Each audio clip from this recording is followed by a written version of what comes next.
Olá, boa noite. Seja bem-vindo e bem-vindo ao Cenário Econômico, transmitido pela TV Brasil, direto aqui dos estúdios da B3, no centro da cidade de São Paulo, com emissoras públicas de todo o país. Vamos direto para os destaques de hoje na economia.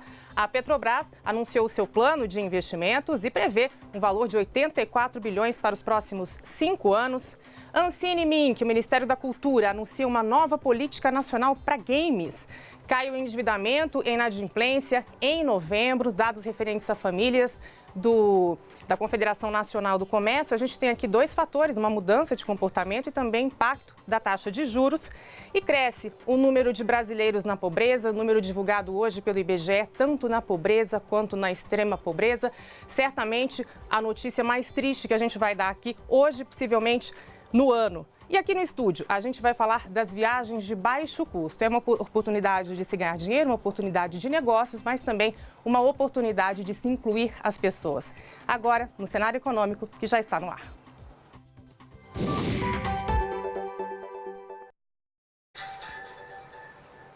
Nós vamos agora ao Rio de Janeiro conversar com Maurício de Almeida, porque uma nova fase da Operação Lava Jato. Engano meu, nós vamos começar falando desse plano de investimentos da Petrobras, que foi anunciado hoje. É um plano para 5 anos, prevê investimentos de 84 bilhões e 100 milhões de reais, 10 bilhões de reais em relação ao quinquênio anterior. A produção de óleo para 2019 está estimada aqui uma projeção de alta de 10% aqui no Brasil, isso é o que a Petrobras espera, e também um aumento de 7% no total dessa produção. Óleo que a gente está falando é petróleo, isso porque vai haver novos campos de exploração de petróleo, por isso essa projeção. Entre 2020 e 2023, a expectativa é de um crescimento de 5% ao ano, isso na extração de óleo e também de gás natural. Os setores exploração e produção, a previsão de investimento de 68 bilhões de dólares nesse programa divulgado hoje pela Petrobras. O refino, uma fatia de 8 bilhões 200 milhões de dólares também. Transporte e comercialização, 5 bilhões de dólares. E para a petroquímica, 300 milhões de dólares. A geração de caixa estimada da Petrobras está em 114 bilhões de dólares. Isso investimentos sem novas captações. O que é que significa? A Petrobras está fazendo esse caixa, essa geração de caixa, e com isso a expectativa é de que não precise haver investimentos em novas captações. A Petrobras vai conseguir fazer esses investimentos para os próximos 5 anos sem precisar, então, tomar dinheiro. E isso aqui é bastante interessante, são os retornos que a Petrobras vai trazer para a sociedade. Em tributos, uma expectativa de arrecadação de 600 bilhões de reais nesse período, e aqui estão todos os tributos de todas as esferas, federal, estadual e municipal. Projetos sociais, 6 bilhões de reais, a expectativa de gastos, e aí, o mais importante também, emprego. Expectativa de criação de 450 mil postos de trabalho. A Petrobras também deixou claro, tem estimativas aqui também para 2040, que a intenção é investir em energia renovável, transitando aí para essa nova economia de baixo carbono. Agora sim eu vou falar com o Maurício de Almeida lá no Rio de Janeiro. Estava ansiosa, né, Maurício? A gente tem nova fase da Operação Lava Jato. Dessa vez, Maurício, empresas estrangeiras e pagamento de propina para funcionários da Petrobras aqui no Brasil. Boa noite. Boa noite, Vanessa. Agora sou eu aqui. Bem, hoje teve mais uma fase da Operação Lava Jato. Dessa vez, ex-funcionários da Petrobras e executivos de multinacionais ligadas ao setor de petróleo são acusados de montarem um esquema de pagamentos de propinas entre os anos de 2009 e 2014. Até o momento, 6 pessoas foram presas e outras 4 estão foragidas. Segundo a investigação, os ex-funcionários da Petrobras receberam 31 milhões de dólares de empresas que compravam petróleo e derivados da estatal. Segundo o Ministério Público Federal, com o pagamento de propinas, essas empresas conseguiam vantagens na negociação com a Petrobras, como, por exemplo, comprar um produto com um preço mais barato do que era negociado no mercado internacional. Os subornos eram direcionados para funcionários que trabalhavam no escritório de Houston, nos Estados Unidos, e aqui no Rio de Janeiro. Eles eram ligados à gerência executiva de marketing e comercialização. Em nota, a direção da Petrobras diz que colabora com a Lava Jato e que é a maior interessada em esclarecer todos os fatos. A Petrobras também confirma que vem atuando para tentar recuperar o dinheiro que foi desviado dos cofres da empresa. Vanessa.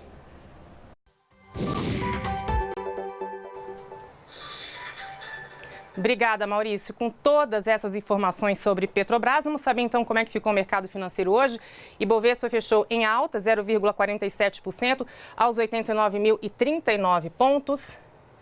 Dólar comercial, alta de 0,23% a R$ 13,86. Eu volto aqui no dólar daqui a pouquinho, porque eu vou primeiro falar dessa alta do Ibovespa. Resultado aqui das ações da Petrobras, também por causa desse programa que a gente acabou de falar e também por causa de operações como essa, que tem reposto caixa da Petrobras e tem sanado as contas da estatal.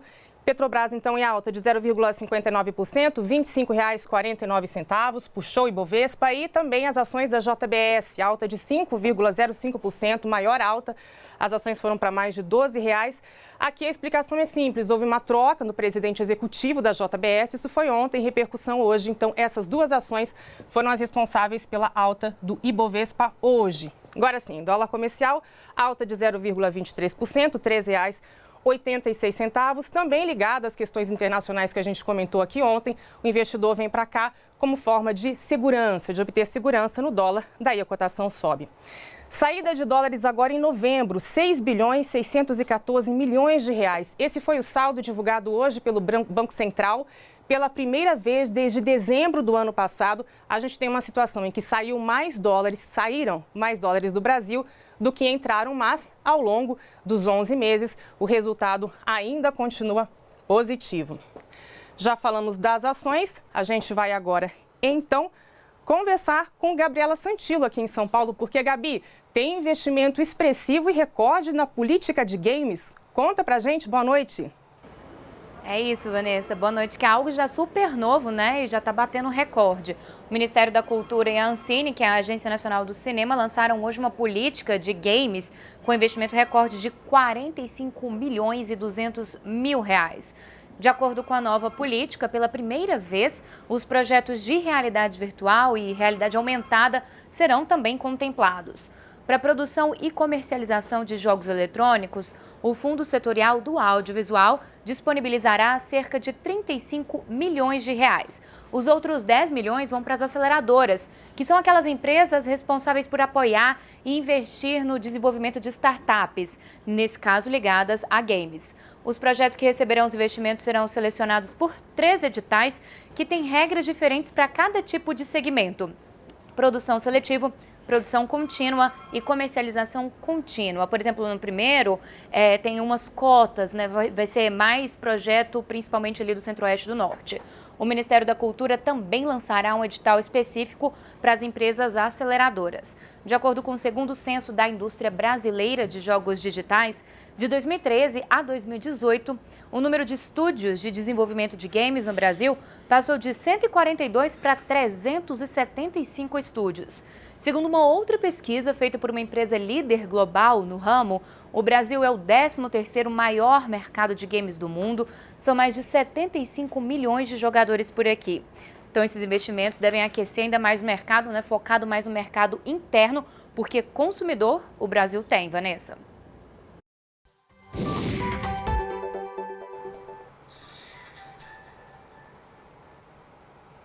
Sim, Gabi, mercado interno gera emprego, é isso que a gente quer, né?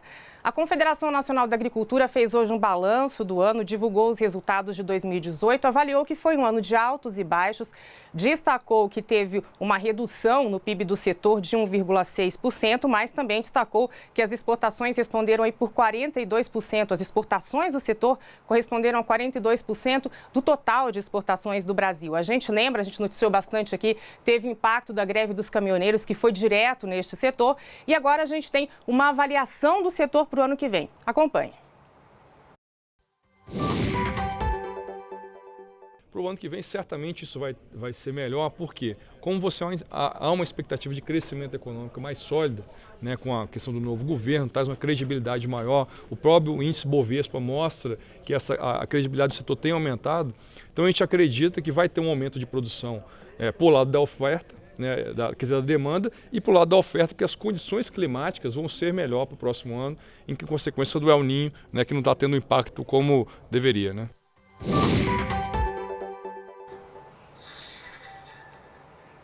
Agora nós vamos a Brasília conversar com o repórter da Transição, Paulo Leite. Paulo, o presidente eleito Jair Bolsonaro sinalizou que a reforma da Previdência deve sair já no primeiro semestre. Atualize a gente sobre a agenda de hoje e os planos aí para o próximo governo. Boa noite, Paulo.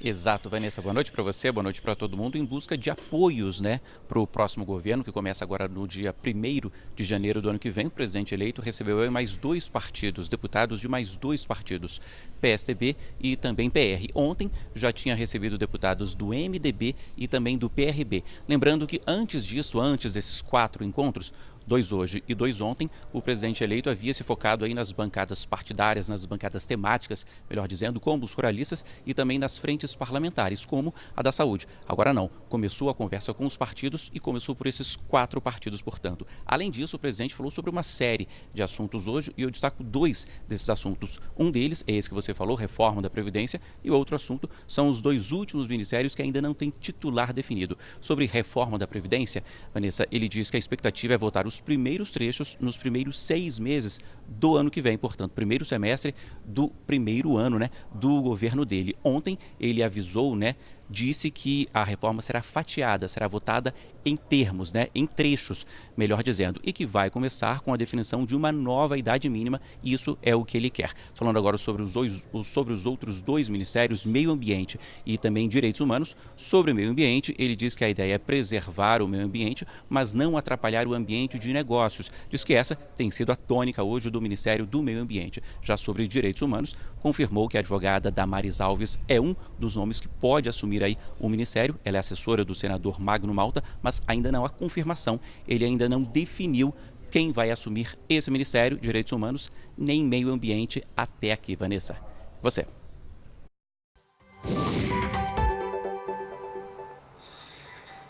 Obrigada, Paulo, pelas suas informações. Vamos agora, então, conferir os números divulgados hoje pelo IBGE relativos à pobreza e extrema pobreza aqui no Brasil. Vamos a eles, temos aqui. São dados trágicos, os dados mais perversos da crise econômica que a gente tem enfrentado e dessa lenta recuperação. Vamos falar primeiro sobre a pobreza. Esses dados do IBGE estão na síntese indicadores sociais. O que aconteceu foi que de 2016 para 2017, o Brasil conseguiu fazer mais 2 milhões de pessoas na pobreza, um crescimento de 4%.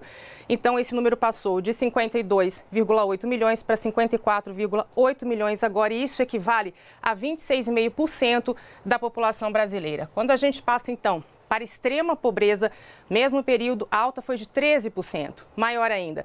E aí, praticamente 2 milhões, a mesma coisa. 13,5 milhões de brasileiros antes, aqui em 2016, em 2017, 15,3 milhões de brasileiros em situação de extrema pobreza, o equivalente a 7,4% da população brasileira.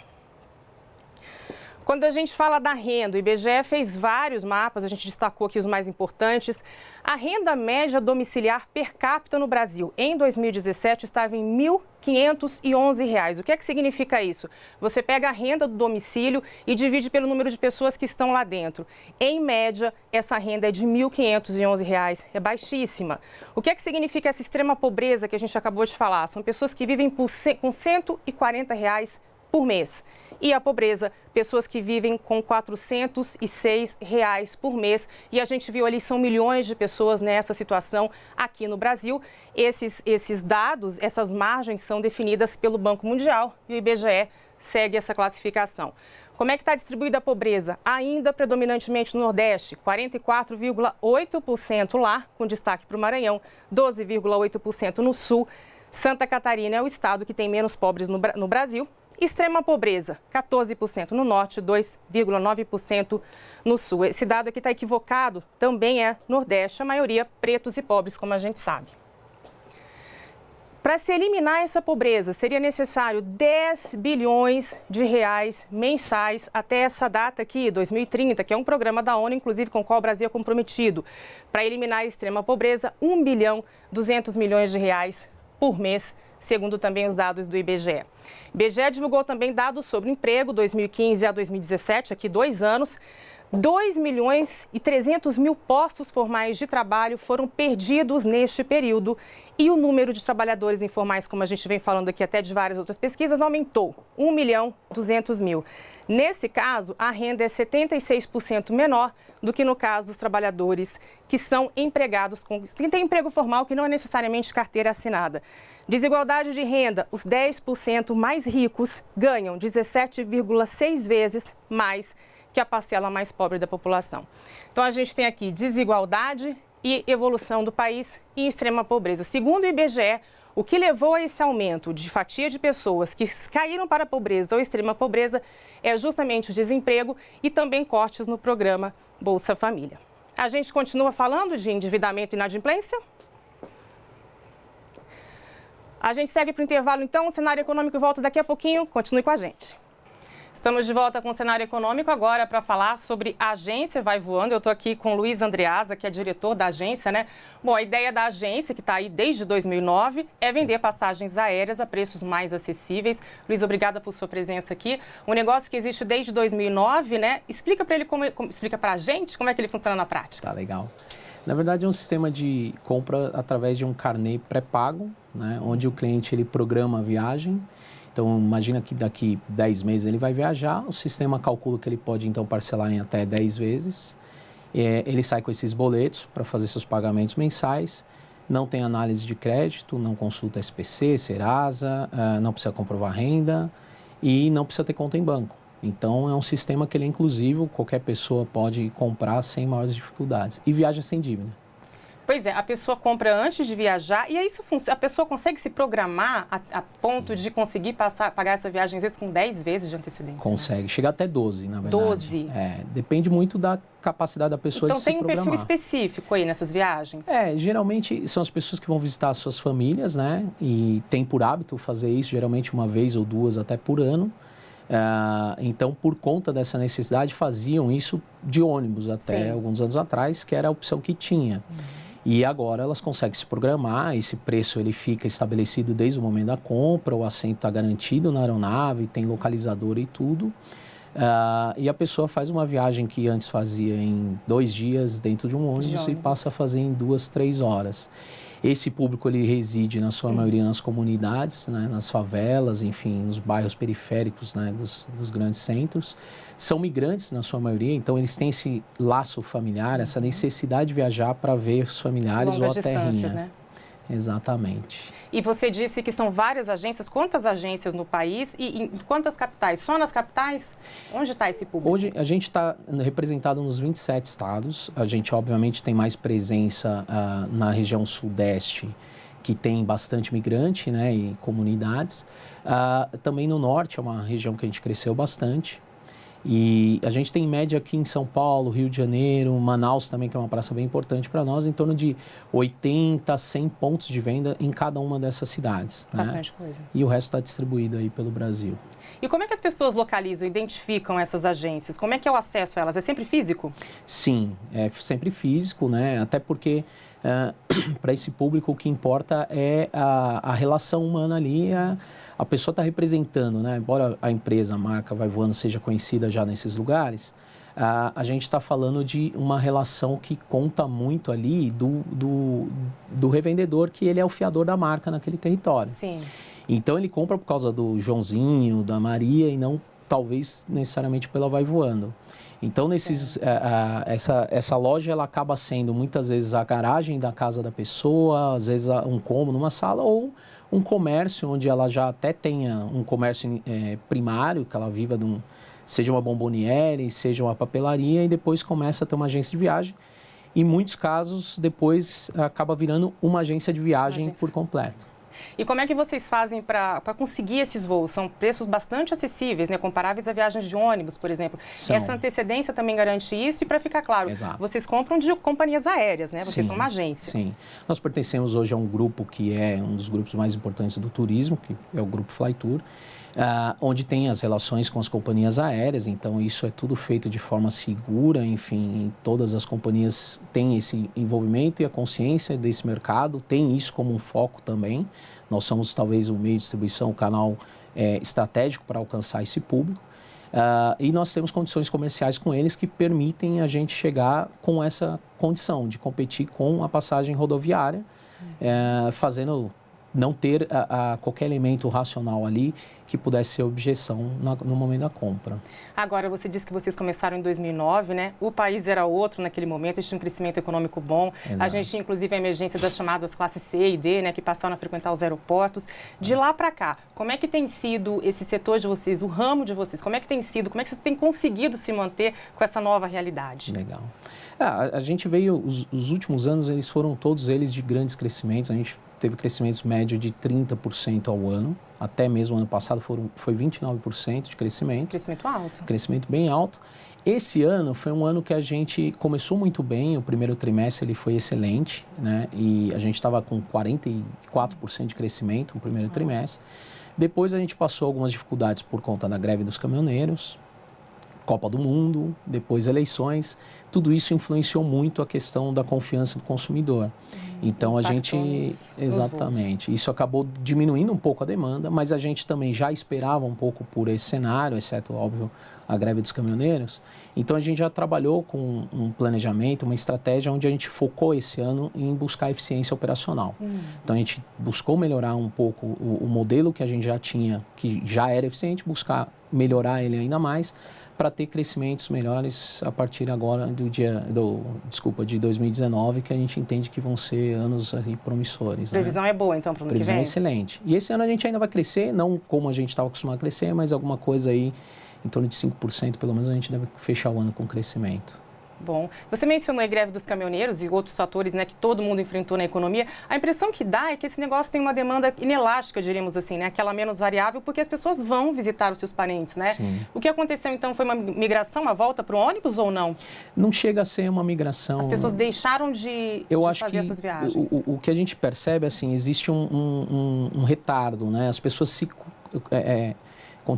conseguiram manter, esperar o momento passar, sentir o rumo e passar a fazer isso a partir de então. Então, passou a eleição agora, já melhorou muito. O mês de novembro a gente teve um novo recorde de vendas. Então, assim, para um ano que vinha muito difícil, a gente estabeleceu um novo recorde de vendas agora em novembro. Estamos começando um dezembro muito bom. Então, estava reprimida essa demanda. Essa demanda. Exato. Agora, a gente estava falando aqui, saíram dados hoje do IBGE, a gente também já falou aqui ontem, informalidade cresceu e continua crescendo muito no país, e você está lidando justamente com esse público, né, de pessoas que não têm lá uma conta no banco, que às vezes tem o nome sujo. É um nicho e que cresce, né? Exato. A economia informal cresce cada vez mais. A gente deu ontem aqui no cenário econômico, equivale a uma África do Sul, um PIB de Israel. Exatamente. E você encontrou segurança para atuar nesse nicho, né? O que você diria sobre esse mercado, que ele existe, né, é real, tem um ganho imenso e muitas vezes os bancos, principalmente as grandes instituições financeiras, preferem não apostar, né? Não apostar. É um público que, na maioria das vezes, ele é fiel a quem abre portas para eles, porque eles estão acostumados a não ter essas portas abertas.